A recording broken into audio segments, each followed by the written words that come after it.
ষড়যন্ত্র করে যে ইতিহাস বাঙালি হিন্দুদের জানতে দেওয়া হয়নি, সেই ইতিহাস নিয়েই আজকের প্রস্তাবনা।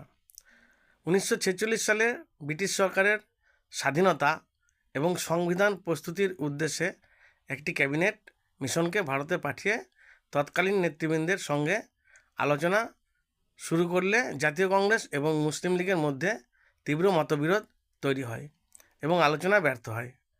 তখন জিন্নাহ বুঝতে পারে যে আইনি পথে পাকিস্তান গঠন করা সম্ভব নয়। 29শে জুলাই 1946 জিন্নাহ ঘোষণা করে যে মুসলিম লীগ এবার সরাসরি মাঠে নামবে।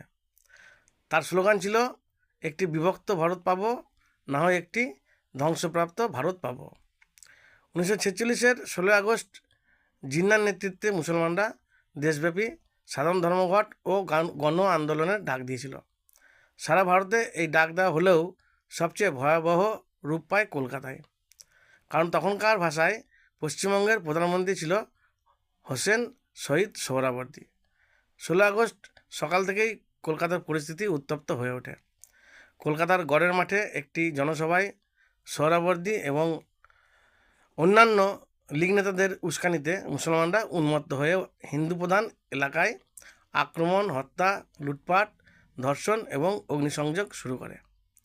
এই একতরফা আক্রমণ প্রতিরোধ করার জন্য গোপালচন্দ্র মুখোপাধ্যায় বা গোপাল পাঠা এলাকার শরীরচর্চায় যুক্ত যুবকদের সঙ্গে নিয়ে ভারত বাহিনী নামে একটি দল গঠন করে এবং প্রতিরোধ গড়ে তোলে। তার বক্তব্য ছিল, কেউ যদি আমাদের একটি প্রাণ নেয়, আমরা 10টা প্রাণ নেব। বউবাজার, কলেজ স্ট্রিট, মেছোবাজার এবং মধ্য কলকাতার বিস্তীর্ণ অঞ্চল তিনি সুরক্ষিত করেন।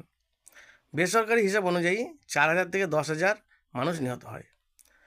গান্ধী সাম্প্রদায়িক সম্প্রীতি ফেরাতে উভয় পক্ষের মানুষকে অস্ত্র সমর্পণ করার অনুরোধ জানায়। গোপালবাবু গান্ধীকে স্পষ্ট ভাষায় বলেন যে একটি অস্ত্র জমা দেব না। এই অস্ত্রগুলো আমি মা বোনেদের ইজ্জত বাঁচাবার জন্য এবং হিন্দুদের রক্ষা করার জন্য তুলে নিয়েছিলাম, যেখানে পুলিশ আমাদের নিরাপত্তা দিতে ব্যর্থ হয়েছে। ঐতিহাসিকদের মতে সেদিন যদি গোপালবাবু হিন্দুদের সংগঠিত করে পাল্টা প্রতিরোধ না করে তুলতে পারত, তাহলে কলকাতা মুসলিম লীগের অধীনে চলে যেত এবং দেশভাগের সময় পশ্চিমবঙ্গে ভারতের অঙ্গ নাও থাকতে পারত। গোপালবাবুর এই কর্মযোগ্যকে ডাক্তার শ্যামাপ্রসাদ মুখার্জি পূর্ণ সমর্থন করেছিলেন। 1947-এ ভারত বিভাজনের সময় মুসলিম লীগ অখণ্ড বাংলাকে পাকিস্তানের অন্তর্ভুক্ত করার দাবি জানায়। সেই সময় হিন্দু মহাসভার সভাপতি হিসাবে শ্যামাপ্রসাদ মুখার্জি এই প্রস্তাবের বিরোধিতা করে